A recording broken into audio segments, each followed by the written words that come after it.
pour s'y retrouver dans le monde de la philanthropie, déjà, il faut comprendre un peu deux types d'organisations, qui sont les fondations publiques et les fondations privées.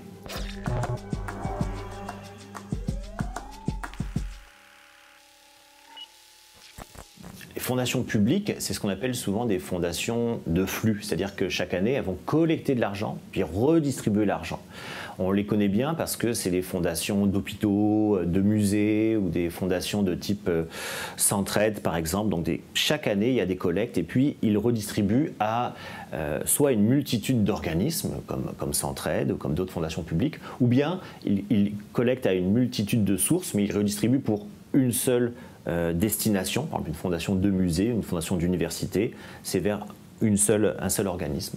Puis à côté de ça, il y a des fondations privées qui parfois peuvent faire aussi un peu de collecte, mais l'essentiel du revenu d'une fondation privée, c'est un capital qui est là à l'origine, qui est un capital qui peut venir par une entreprise, par une famille, par un particulier qui a fait fortune.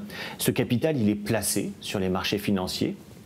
Il génère aussi des revenus par ce placement. Et puis, donc ce capital privé placé, après, il va être redistribué à une multitude d'organisations. Donc, c'est deux structures différentes, parce que la fondation publique, c'est avant tout un outil de collecte et de redistribution. La fondation privée, c'est d'abord une capitalisation qui, après, va être redistribuée vers d'autres organismes. Donc c'est deux mécanismes un petit peu différents. Et puis après, dans cette galaxie-là, des fondations, il peut y avoir des fonctionnements très différents entre une fondation familiale, imaginons une famille qui a perdu un enfant à cause d'une maladie rare, qui décide de créer une fondation qui va être consacrée à la recherche médicale sur cette maladie rare.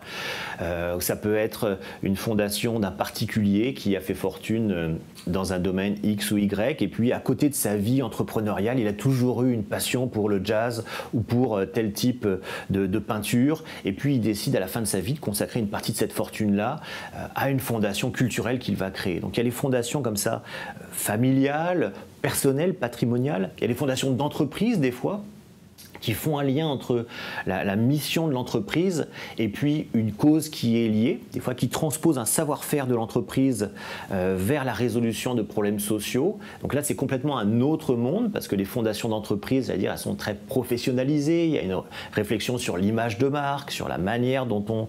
Souvent, c'est une structure beaucoup plus lourde qu'une petite fondation familiale qui va être juste avec des bénévoles de la famille.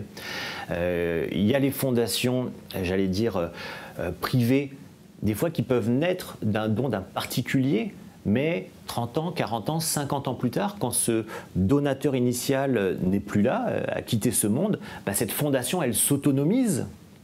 Elle se professionnalise, il y a une équipe avec des gens qui viennent des professionnels de cette cause-là, et cette fondation peut évoluer, et on peut avoir une fondation qui est créée dans les années 1930-1940 autour d'un enjeu qui à cette époque-là est très important, mais 60 ans plus tard, l'enjeu il s'est transformé, les problématiques sont transformées, et donc la fondation peut complètement changer.